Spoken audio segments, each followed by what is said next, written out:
Hello everyone, it's Sol and I'm happy to be back again after quite a while actually. I'm out of EA Zoom meeting rhythm, but yes, it's been an interesting year so far. This Saturnian, Neptunian chaos and overdose with Pisces combined with some Capricorn energies have proven to be quite interesting and absolutely a paradox. So my mind has been on paradoxes lately. I do the yoga. I've done yoga for many, many years. And in yoga, it's the union of opposites.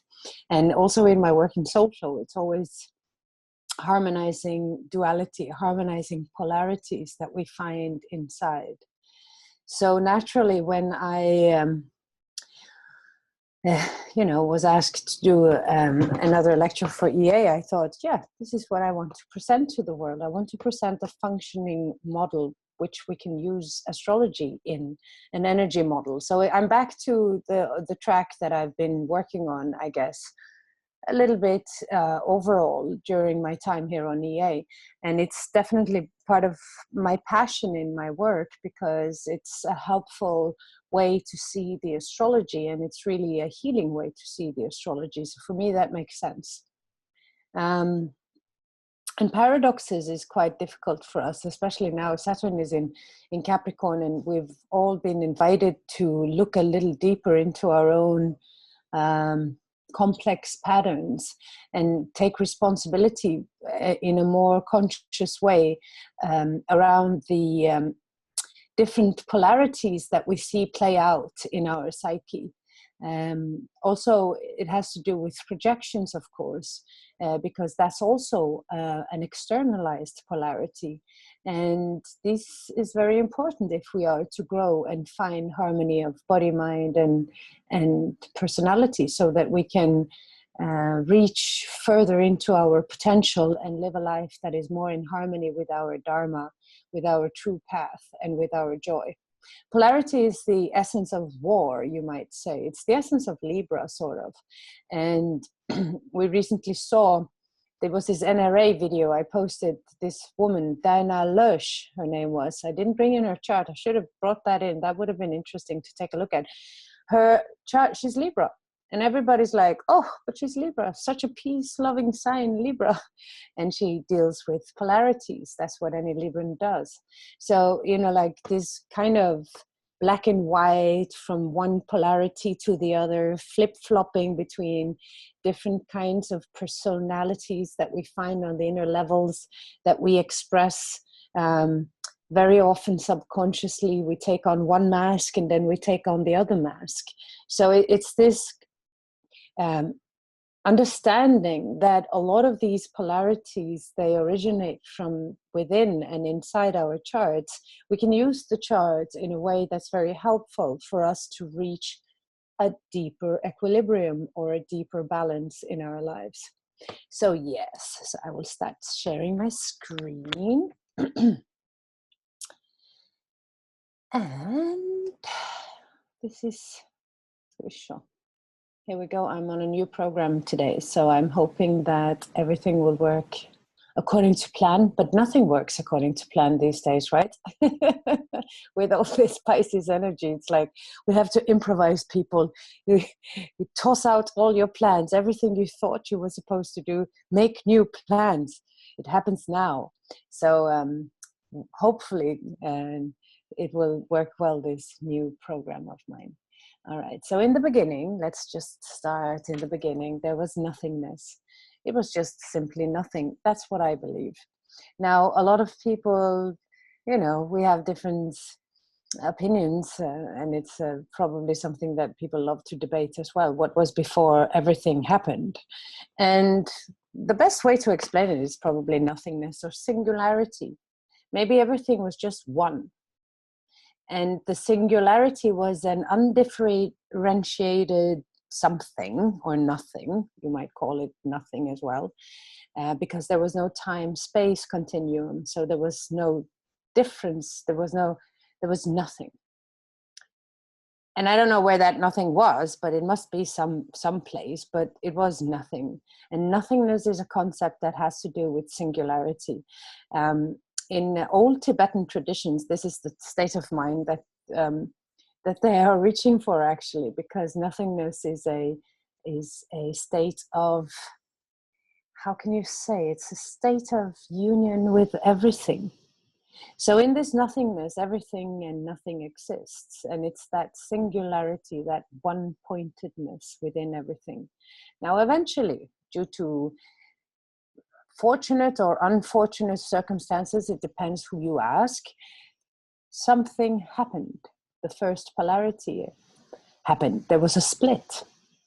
And you had this famous yin-yang symbol, this dark and light. And within the dark, there is a little bit of light, and within the light, there's a little bit of dark.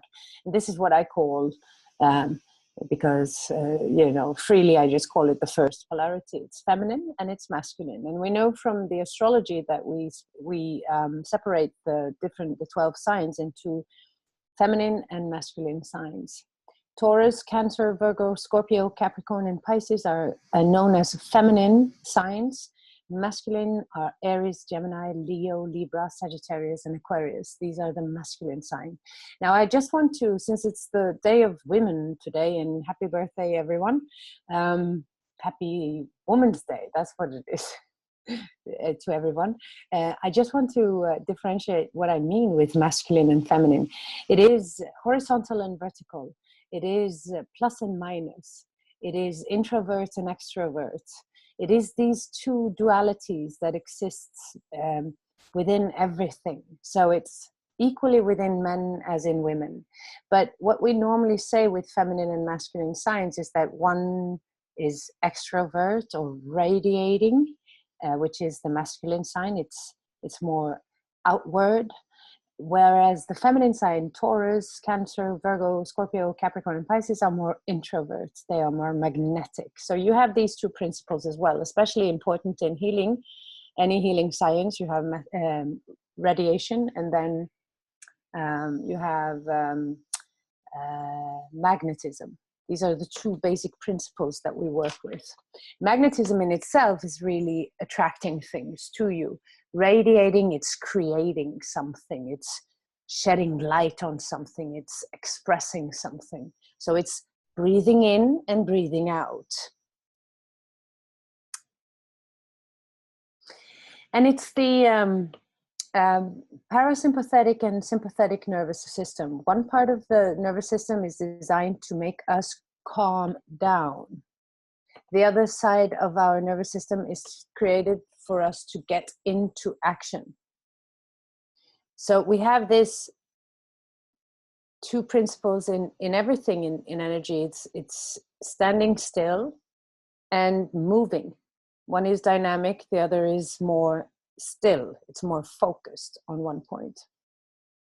You can just go on forever with these basic dualities, but it's interesting that, like in astrology, we when we learn the basics, and I often come back to the basic, I think the ABC of anything, even if it's yoga, just standing in upward facing dog, it takes years to master this particular asana, even though it seems simple. And it's the same with the astrology. You find new layers and new layers and new layers as you dig into the depths of astrology, even with the most basic stuff. And if you understand the basic stuff in its energy expression, everything else will be extremely easy to understand.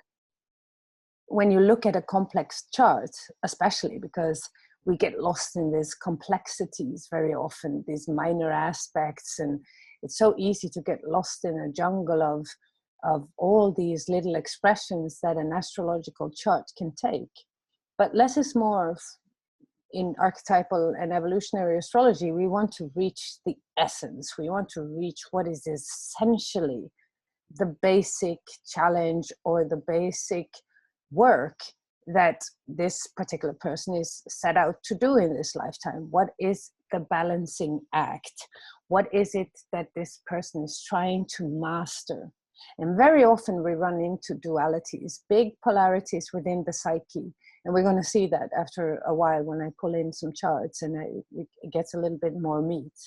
But simply, you know, understanding that, you know, we can split the chart into many ways of, to many essential polarities, makes it very interesting to work with, because it was very, I don't know, we had this polarity, Pluto polarity point video that I've done earlier, which is very much specified into this duality thinking. And you also have the nodal axis as well, you know, is big in EA. It's very, very important, the nodal axis in evolutionary astrology.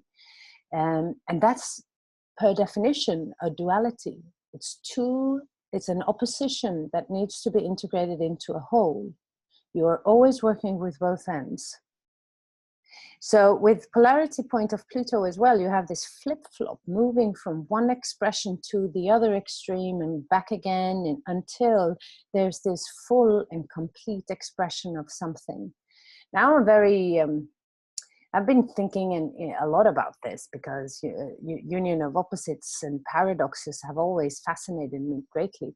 And I think at one point there was also, you know, going into the thought of like every planet has a polarity point, etc. I don't mean to make it difficult, but if you're born, for instance, Leo, you might have a natural pull towards Aquarius, and it would be very helpful for Leo to understand the polarity Aquarius in order to gain a fuller expression. So there's a natural polarity in everything just because it's there. This is another way of seeing how the one split into many. This is the spectrum of rays, or the different colors of the frequency of light. And you see the most dense color is red, and then it goes up to purple, which is the more high flying, the more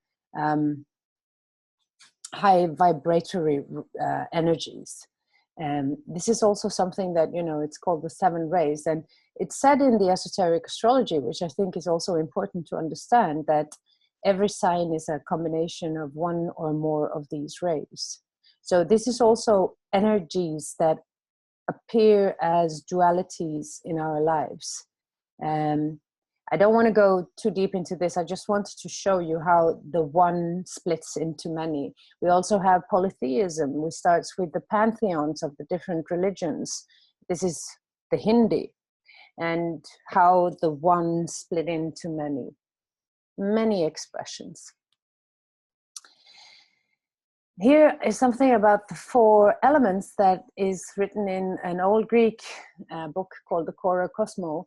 And Isis answer made. Of living things, my son, some are made friends with fire, and some with water, some with air, some with earth, some with 2 or 3 of these, and some with all.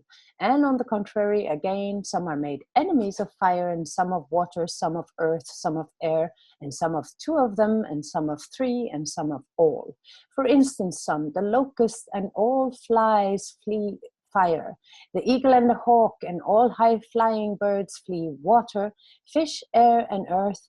The snake avoids the open air, whereas snakes and all creeping things love earth, all swimming things love water, winged things air, of which they are citizens, while those that fly still higher love the fire and have the habitat near it.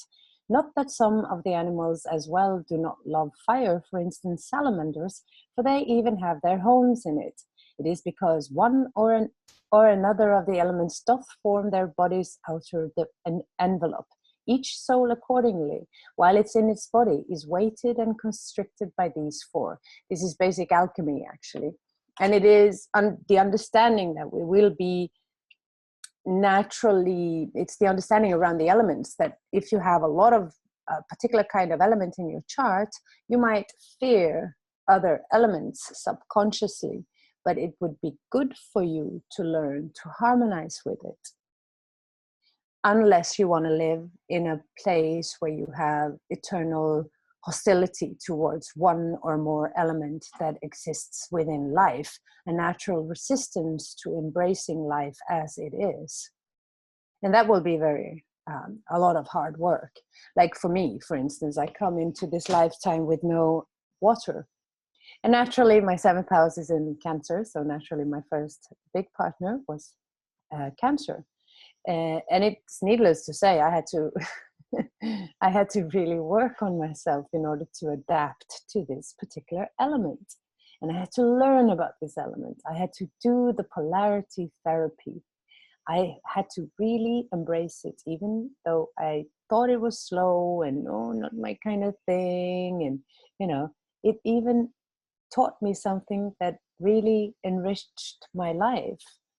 So this is what we are here to. We are not lizards or animals. We are human beings. We are here to manage to master all the elements, all the different expressions, all the 12 signs, all the different rays, all the different energies that is life, all the paradoxes. And that's how we become free.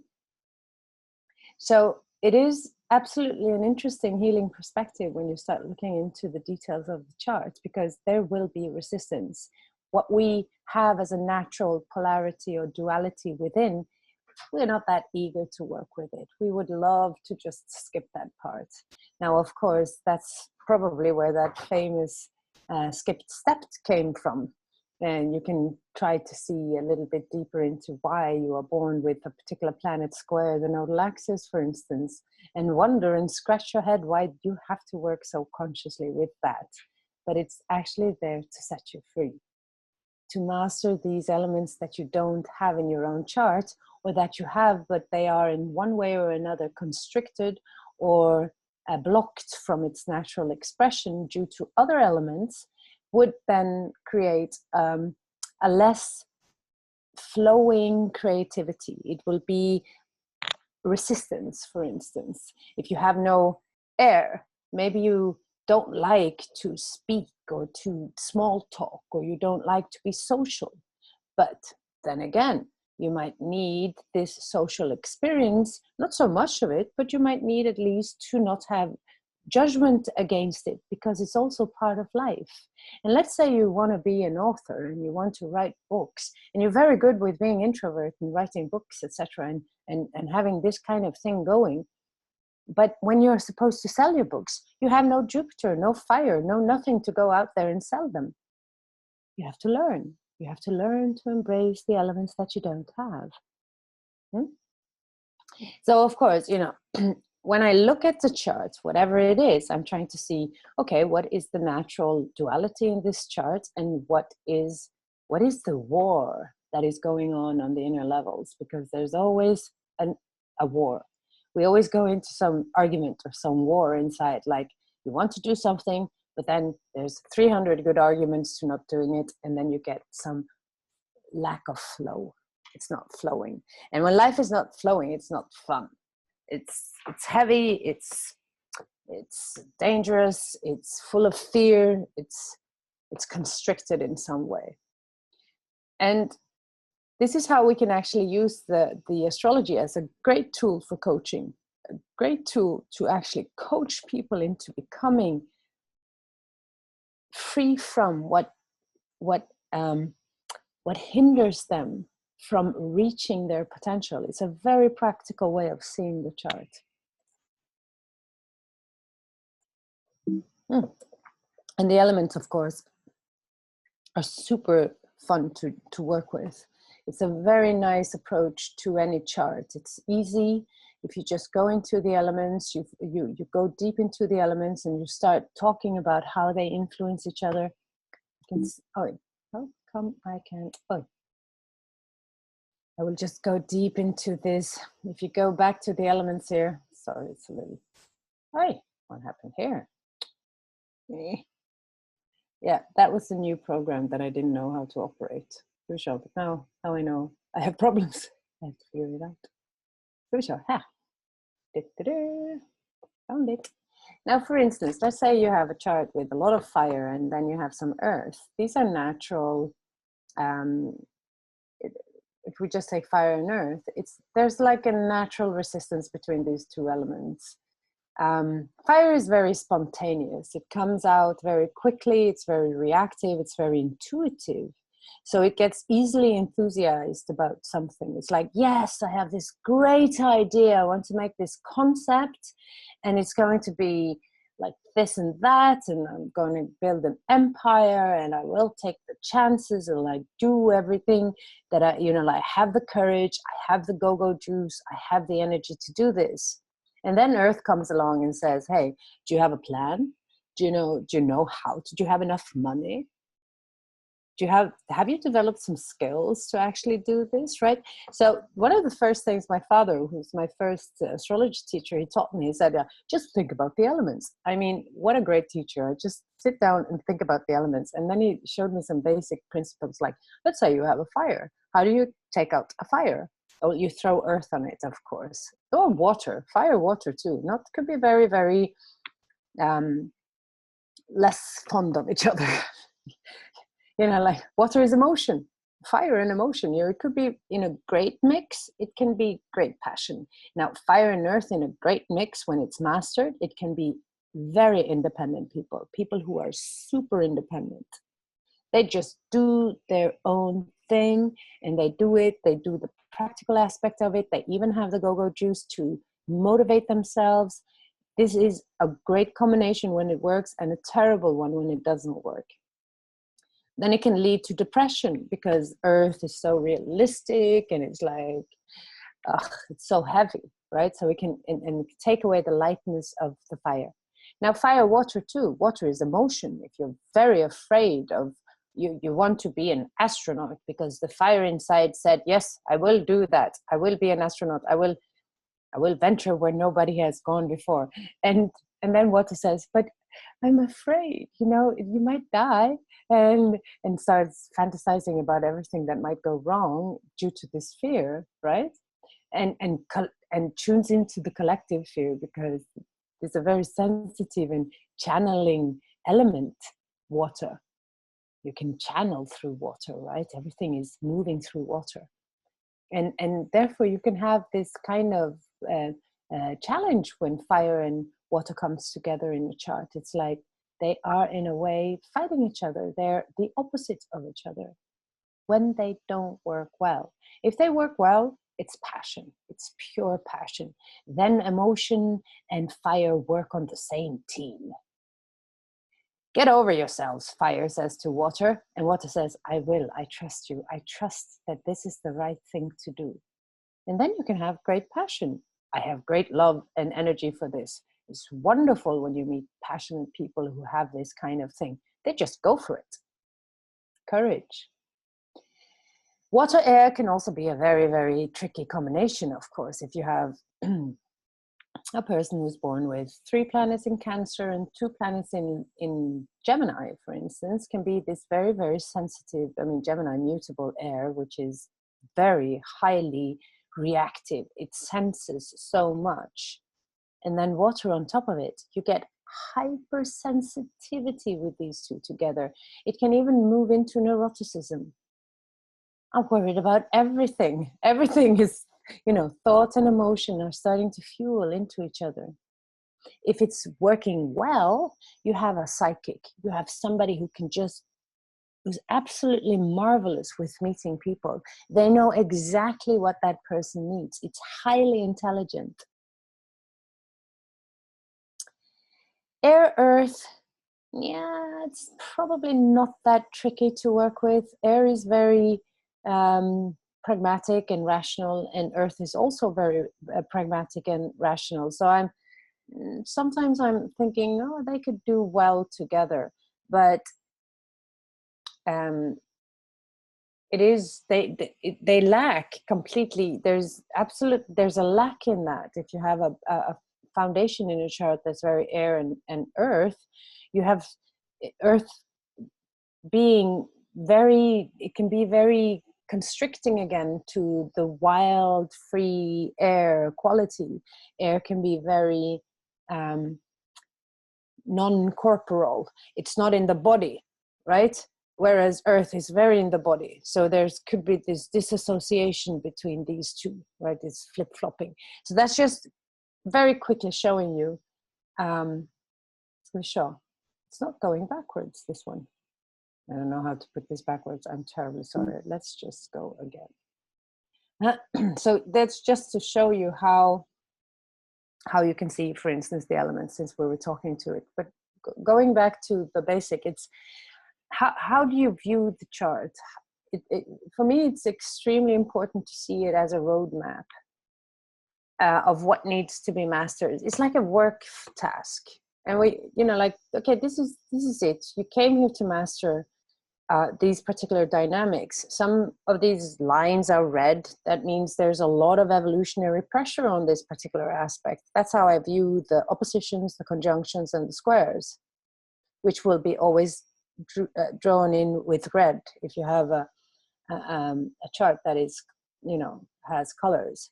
And there will always be high evolutionary pressure here. So that's like kind of the thing that runs away with the whole show. And once you establish the basic polarities, let's say, okay, you go through the elements, you see that, okay, or the modalities, here's a lot of cardinal, here's a lot of earth, here's a lot of fire. And it seems to be almost connected by aspects as if there were almost two people in there.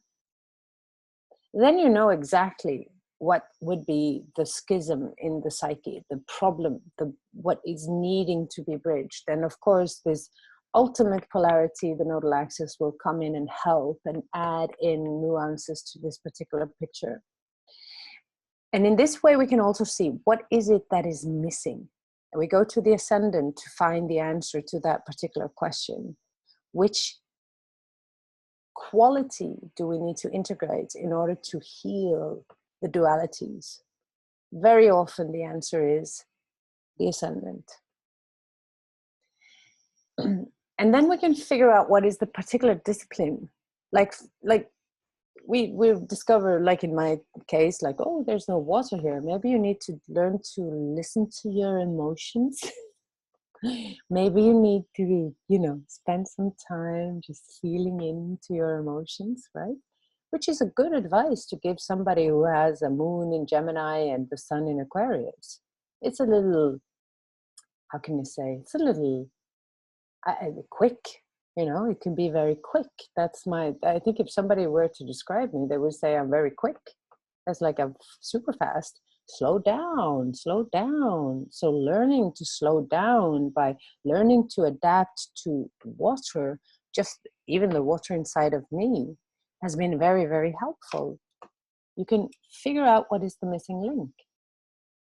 And then we're talking healing. You really understand that, it's quite easy to see what people need, what each chart needs, what is the general medicine for this particular chart. And that will create a harmonious flow, a flow that is not exhausting you, a flow that is not creating such big imbalances that eventually illness can manifest, for instance. We don't want that, so it's not fun.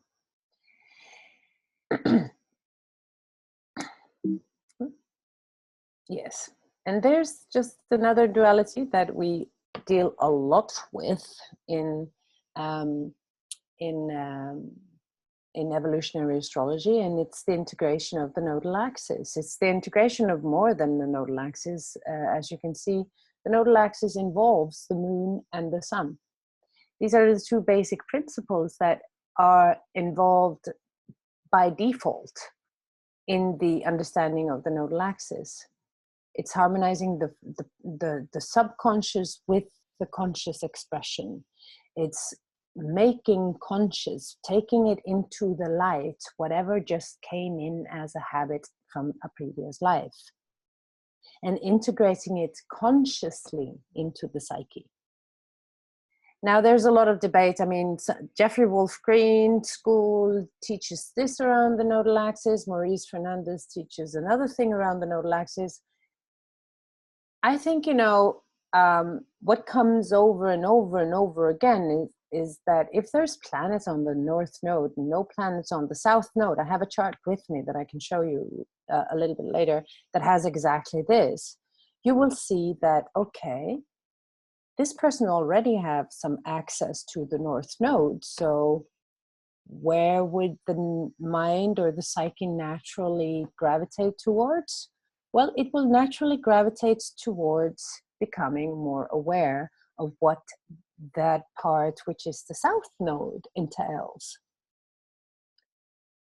And I will show you this chart actually. This is the chart of the person that I thought about. And you can see there are two, well, yeah, I brought in Vesta. I always do that. And it's just because I'm curious. I want to see what these asteroids are really doing. There's plenty of studies still to be done around the asteroids. So I will not come with any general statement of what that means, but Vesta is on the North Node, as is Neptune. Now, Vesta, we have a theory that Vesta is that part which we find within, which is the contact to the sacred space within. You know, it's like our own inner temple. Vesta connects us with spirituality. It connects us, it's that which connects us to God. It's creating sacred spaces. And if you don't have sacred space, the opposite of a sacred space is chaos, right? That's how I feel, at least, when time is crammed, when there's no space to breathe, when there's too much to do. I don't feel my Vesta. My Vesta is suffering under such circumstances. If I want to feel my Vesta, I need to be in a place where I can have at least some undisturbed time. It needs to be undisturbed to be functioning. And you can see this is person Neptune as well. It's highly sensitive, right? In this sense, there's a disturbance in the force. I would say Neptune and Vesta, they carry some of the same kind of energies. Both of them are tuned into something that is a little bit subtle, that is a little bit otherworldly in a way. It has something to do with something that is not necessarily part of our daily activities, although we can also say that Vesta makes everything that isn't daily activity sacred. She's, after all, a feminine goddess, so she naturally relates to Earth, but she's in a fire sign in this particular case. She's on the North Node in Sagittarius, and she's with Neptune in Sagittarius. And there's one planet and two asteroids square, one planet, one dwarf planet, Ceres, have to be precise here, and then Juno squaring this nodal axis as well, as you can see from Pisces over here. And there's nothing. This poor little South Node is left completely on its own. Now, I know this person very well, and he is what I would call a mystic. He's incredibly good at walking around in his timelessness and thinking. He's a philosopher. He's a great thinker. I have not met many people who, I mean, he just goes into his own world, and that's where he finds treasures and treasures and treasures. And he comes up with, as you can see, Moon, Uranus, Mercury, quite a lot of new stuff. Like he's not going around recycling thoughts that other people have been thinking. He's doing his own stuff. And he's very passionate about it. He has 4 planets in Scorpio. So this is like a mixture of fire and water that lies in his basic nature. And then there's air here as well. So he has he lacks earth, of course, but look at his ascendant. It comes in as a compensation. And it's exactly this earth that's one of his dualities. What is Capricorn ascendant? What is Capricorn? And what's the problem with Neptune? Well, Neptune and Saturn are natural polarities. Neptune is like, oh, I'm free. I have free form. I love it when it's abstract. I hate it when I have to make plans, because then I'll miss out of the adventure. I might be stumbling. If I'm just flowing freely, I might find gold. I might also get into trouble, of course, but I might find gold. But the problem with all this abstract thinking is that I don't know what to do with it. It doesn't have any grounding. I'm like, here I am walking around as an encyclopedia of esoterics and astrology, and he's an awesome astrologer. He's a fabulous, esoteric. He's just incredibly smart. But the frustration, the paradox is that there's no form here. There is nothing to ground it. And thus, you know, he naturally polarizes in a negative way with people who are better at creating form. There might even be judgments towards these people, like, oh, look at how they're doing it. It's like, oh, they're not any good, and la la la la. You get into jealousy and stuff because they have what you don't have, and it's a Scorpio after all. So that's one of the dualities in this chart that I, as an astrologer, would naturally just start working with. I'd go and check the ruler of this chart. Okay, so the ruler is here. That we have to explore some emotional blocks as well. There might be something in his emotions that is preventing him from really, truly grounding into earth. What is it? Do you lack experience? Haven't you seen everything? Saturn in Cancer people can feel very insecure about what they actually know, because maybe they never ventured beyond some comfort zone. The comfort zone is around the nodal axis, and for this man, it is being completely free and unrestricted by time. It can be very comforting to have so much freedom, and this man also had a lot of freedom. He didn't necessarily have to do something with his life, which was even there was no push from life itself, like he wasn't forced. So the motivation had to come from elsewhere. And I don't know, I've seen people not being able to manifest their plan. They knew what their plan was, but they couldn't manifest it. And it's about as unhappy as you can get. It's so frustrating. It's like you have a book inside of your head, but you have no language to express it. So, or it's like having plenty of ideas, but there's just too many. So it's an overwhelmment. And this is what you get, you know, too much freedom, too little structure. There's just too much of everything going on, so you don't know where to start. And that can make a person very insecure about what they know, what their skills are, how good they are.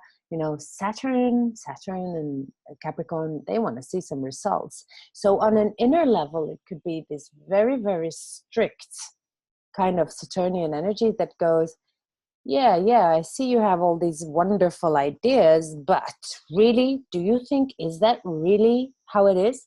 It can lead to a lot of frustration between doubt and being convinced. Now, as this human being has matured, and now that Saturn, or Pluto, has ventured over his ascendant, etc., things are getting easier. It's, he's like, through this Capricorn ascendant, he's learning prioritizing. He's learning how to cut off everything that is just not worth spending energy on. Choosing. And he's learning as well, through many, many years of self-healing, how to really listen to his emotions, so that he's grounded in his core, which is difficult with a strong Neptune Vesta on the North Node, to be grounded on the core when he's going into the world. What is the South Node in Gemini talking about? It's talking about moving into the world, integrating all this magnificent knowledge into the world. Gemini is a bridger. He needs to go back to his South Node. Isn't that ironic? Because you wouldn't read that in a nodal book, unfortunately, because it creates a misconception that the nodal axis, the South Node, is something that you leave behind, and the North Node is something that you should strive to get. No, there's a golden mean. There's a middle path. The truth is always found in the middle. Everybody's a little bit right, and then everybody's a little bit wrong. We are all nuanced, and living in extremes of ourselves will eventually need us to gain another perspective through embracing a polarity, so that we can find balance again.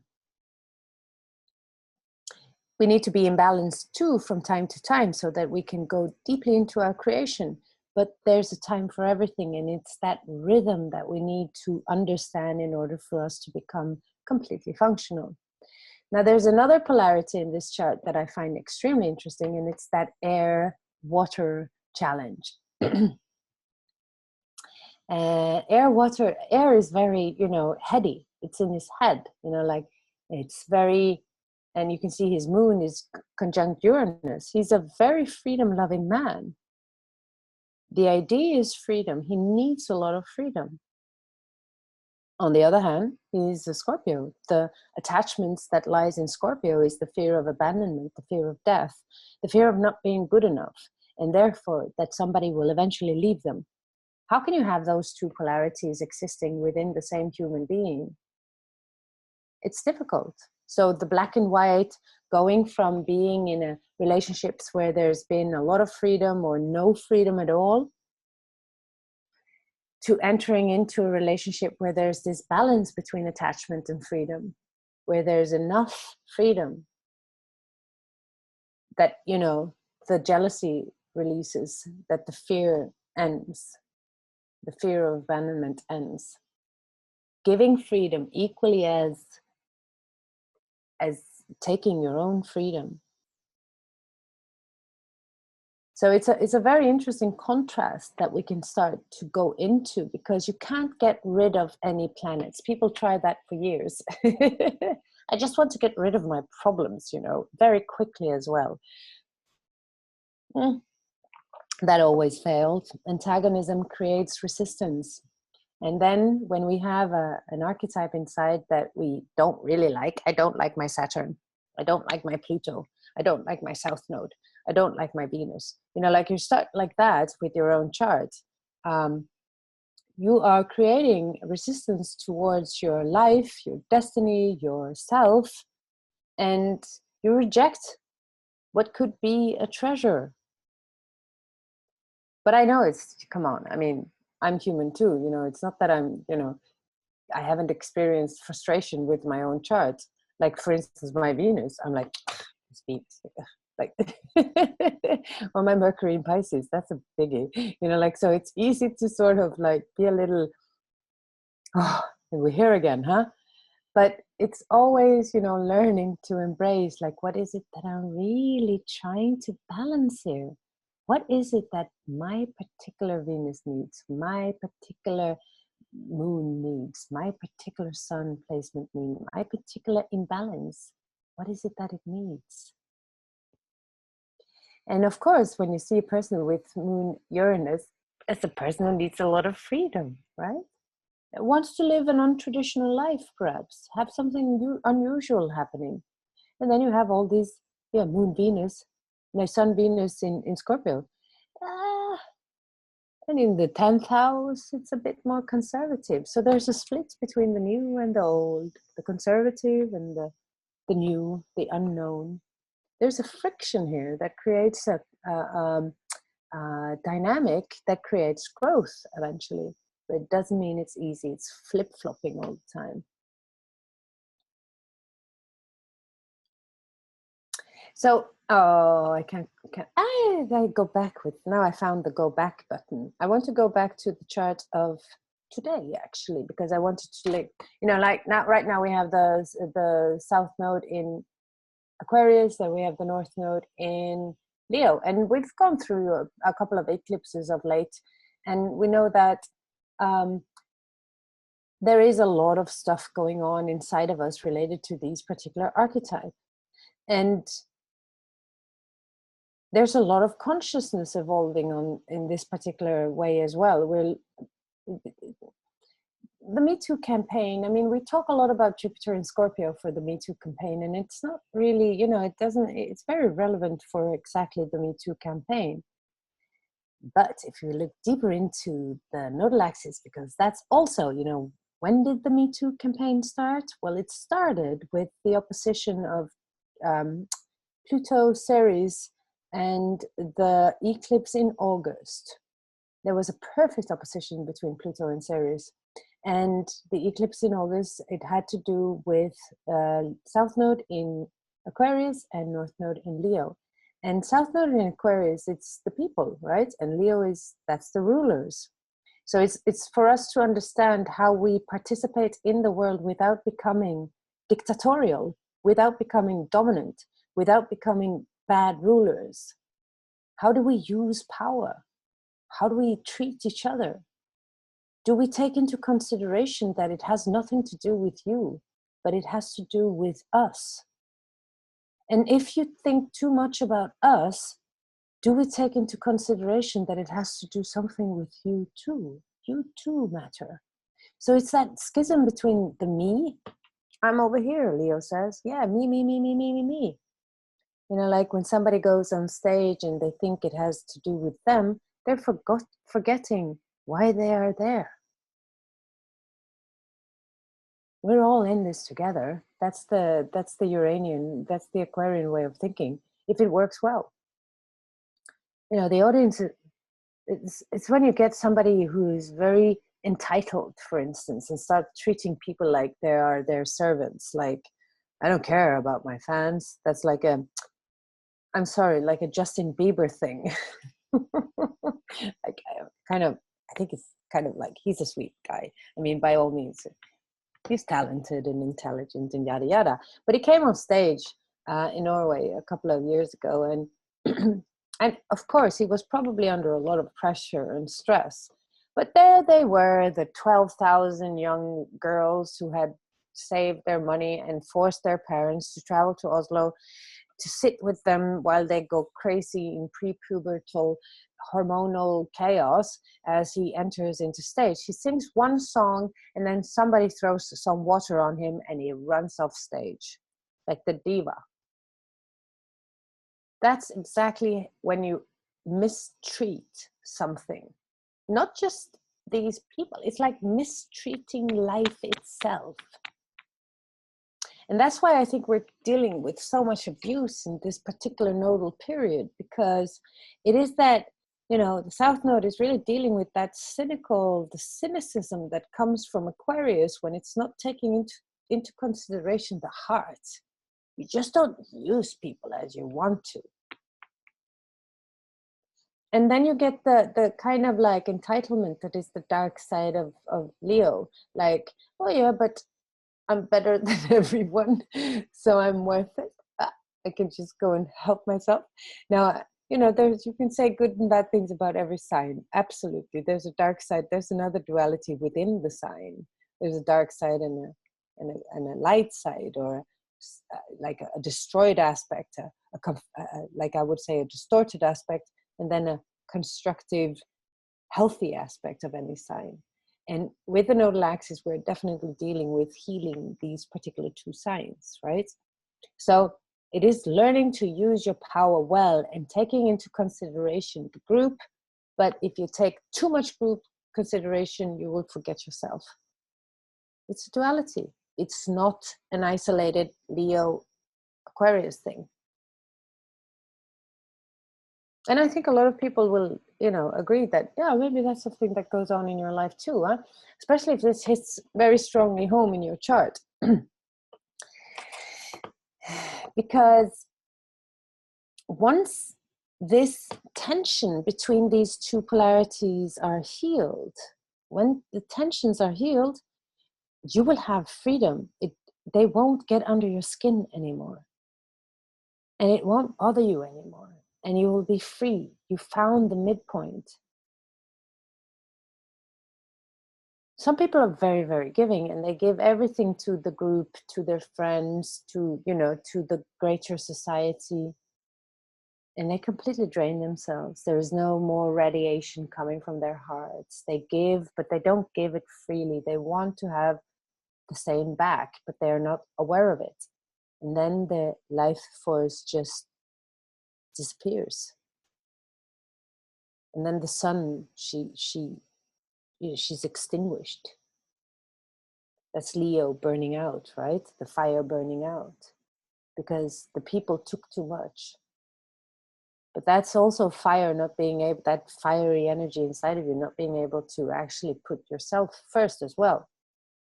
And say, I give to myself first. And then after, I just share the rest. I just take what I need. I don't need no more. It's not a lot of people who think like this. The Indians did, though. You know, like the Native Americans, they did. I take from nature what I need, and that's it. And that's how we can make the group work. That's how we can make this thing work together. You know, instead of us one, everybody wants to be king. So it's like, you know, I'm a little, you know, every time this comes around, it happens, you know, every 18th and a half years, we have some Leo Aquarius energy going on in the little axis department. Now it's getting heated up because it's getting more and more serious. Pluto is trotting through Capricorn, and it's about to enter into Aquarius in a couple of, 6 years time, 5-6 years time. We are really entering into the age of Aquarius by then, huh?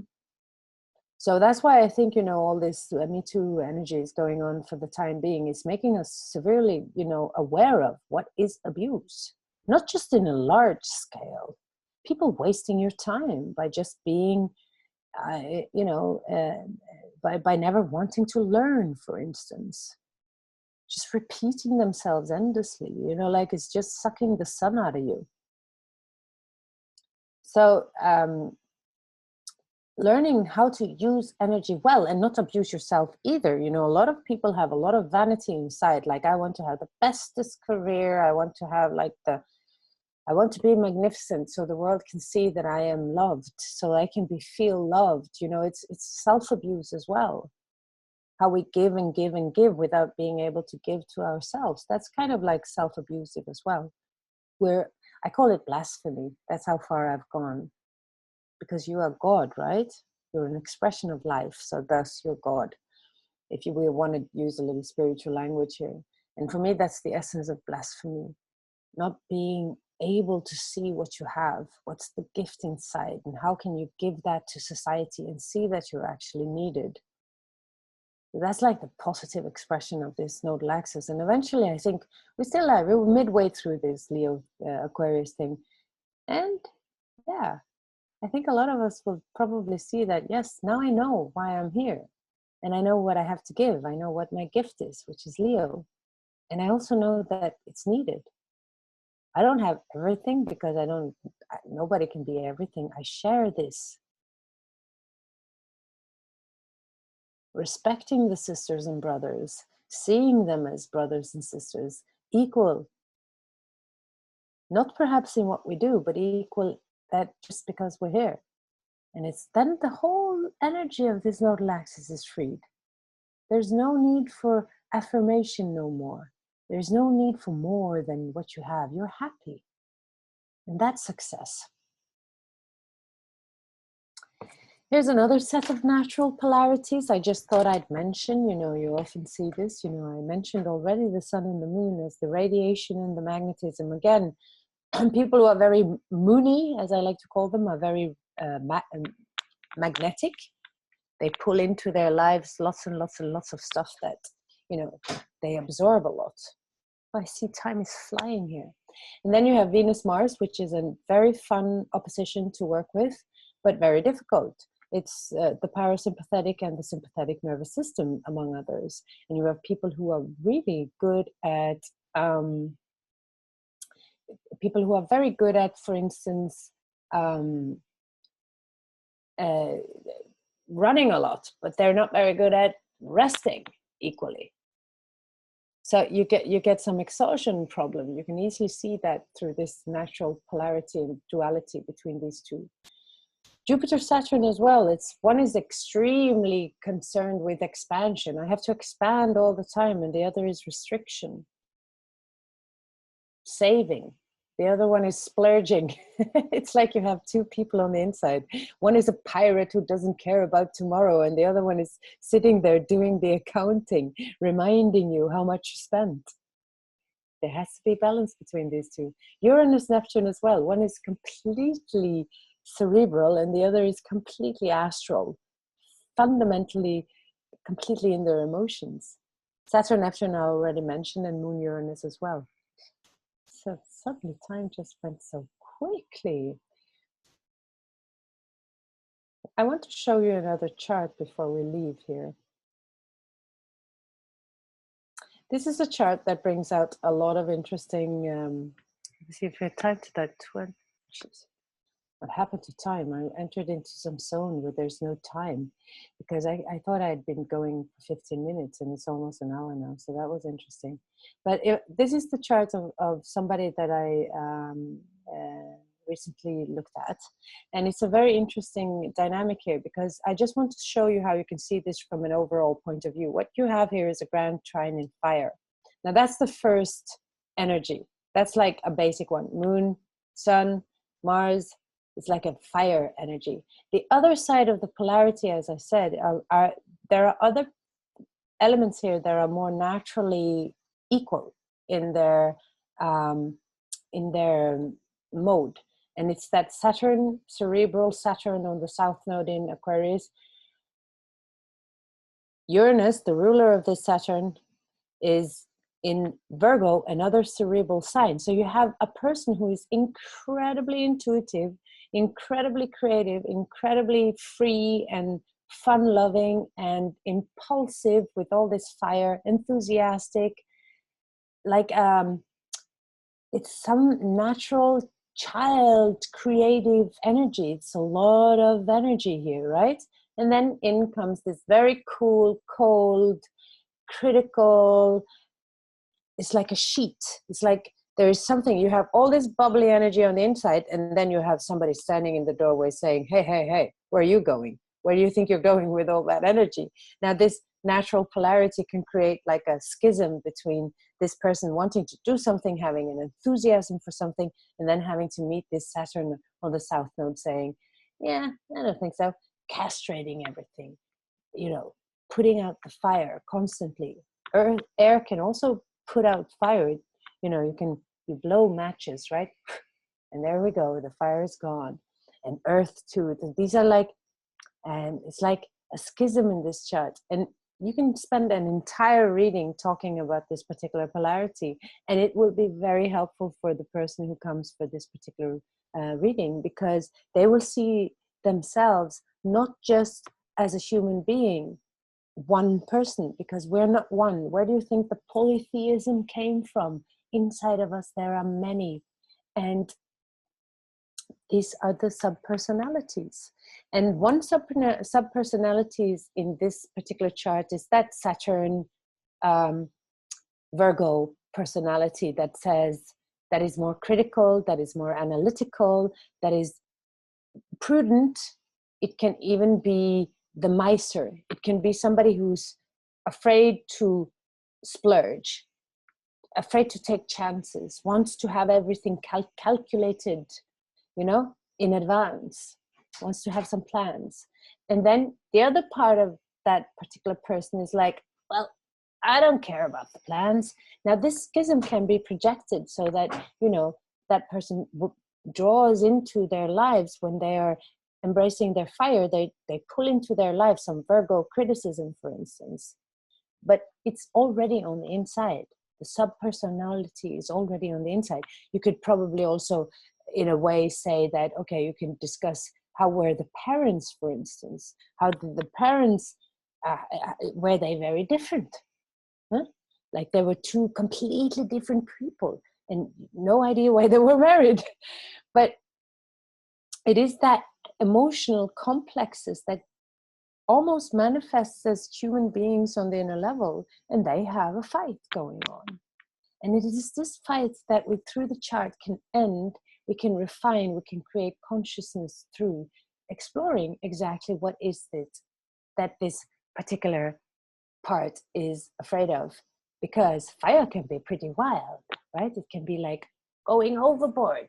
So if you have one part of you that goes overboard, it would be natural that you get another part. It's called compensation in yoga, that you get another part that grows some strength and says, hey, I'm your inner critic.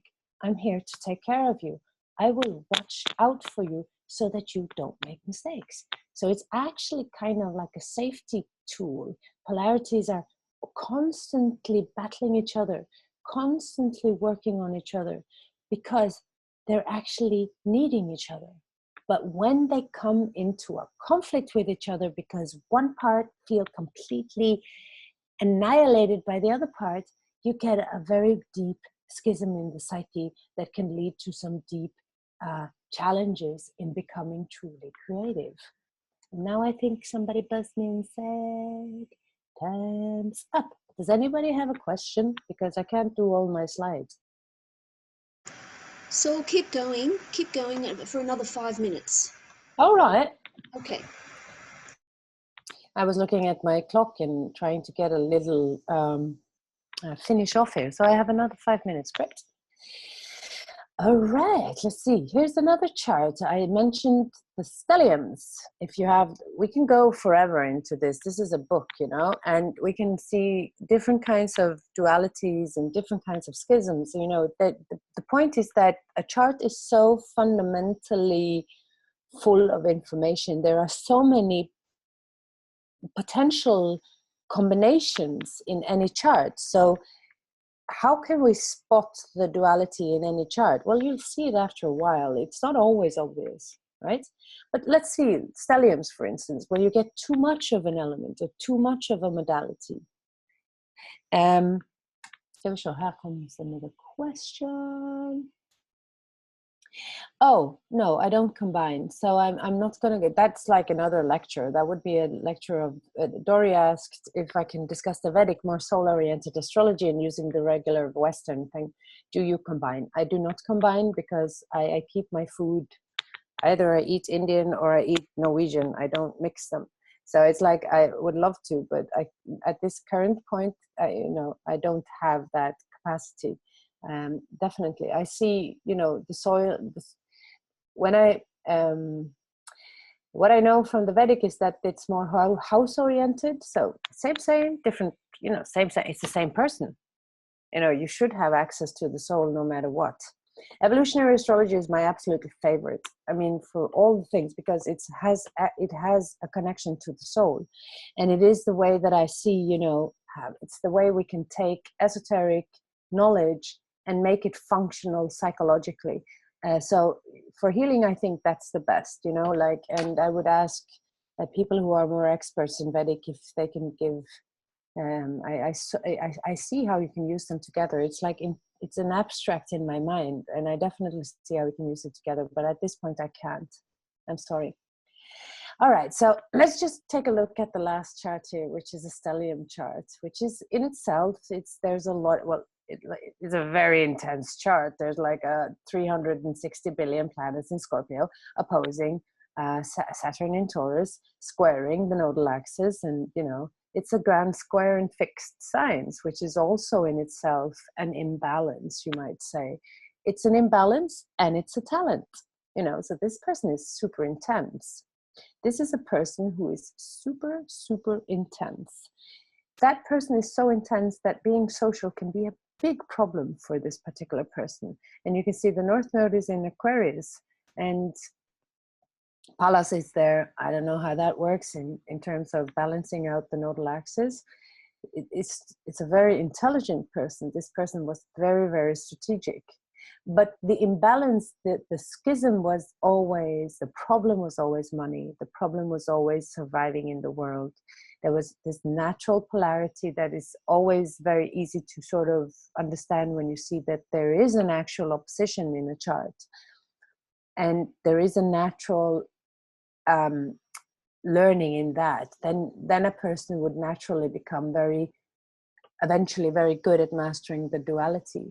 But the stellium in itself creates this extreme expression and creates just imagine there's a transit going through all these stellium planets. Just, you know, it could be a challenge for life if Mars decided to go retrograde over these planets and influence this person for 6 months, if there's enough tension in the chart to begin with, if a lot of this is unresolved.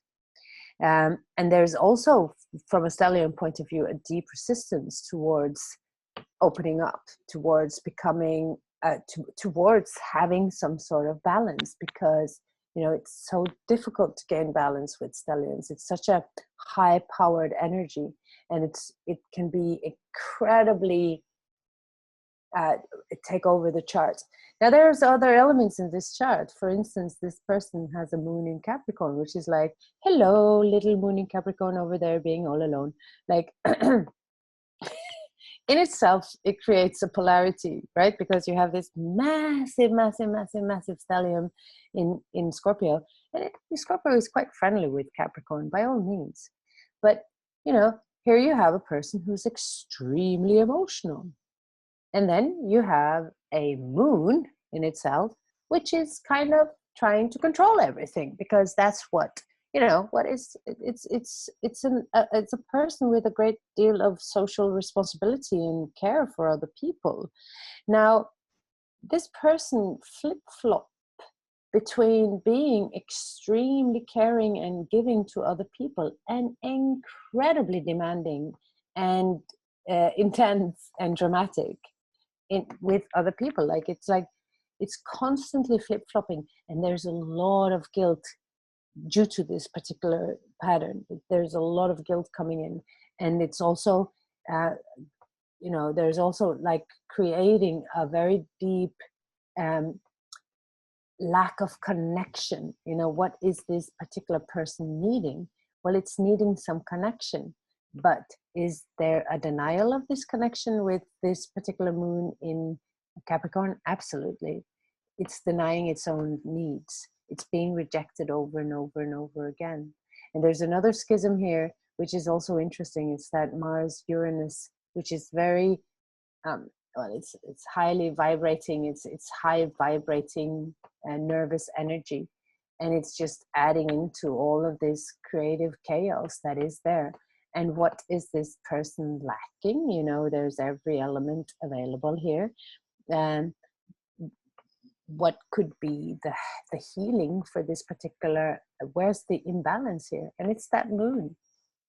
That moon that needs a home. It needs a place that, you know, it needs some place that it can be received. And there's this denial going on the inner level that that's just, it's not happening. There is no, like, I know this person, and there is no particular home. There is like this there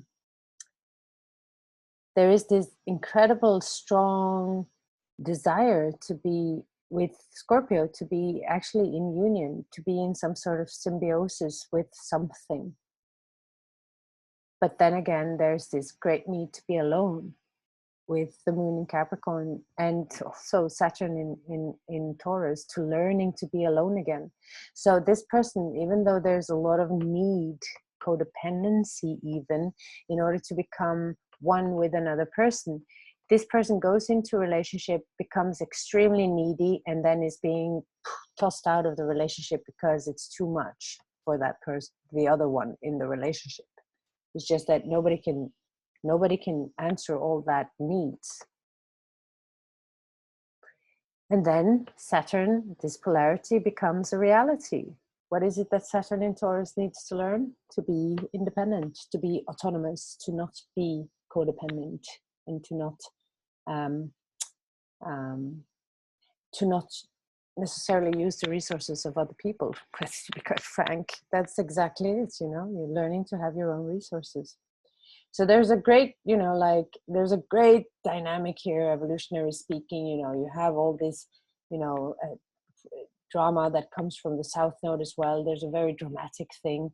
And then this need for stability on the other hand, for peace and quietness, for something that you can trust and rely on, which is the Capricornian side of this particular person. This is a person of great wisdom as well, which is so ironic, because one side you see an incredible inner child going cuckoo, and on the other hand you see this person who is so good, speaks with older people, who has a heart of gold. This is like it's Jesus and devil in the same person. It's like so much darkness and then so much light. And it's been the schism that this person has tried to heal in his life. And it's, you know, it's causing some conflict, the flip-flop between dependency and independence, between loneliness and between union, between being safe and then suddenly being on your own again. But mostly between that inner child and the adult. There's a conflict between the inner child and the adult.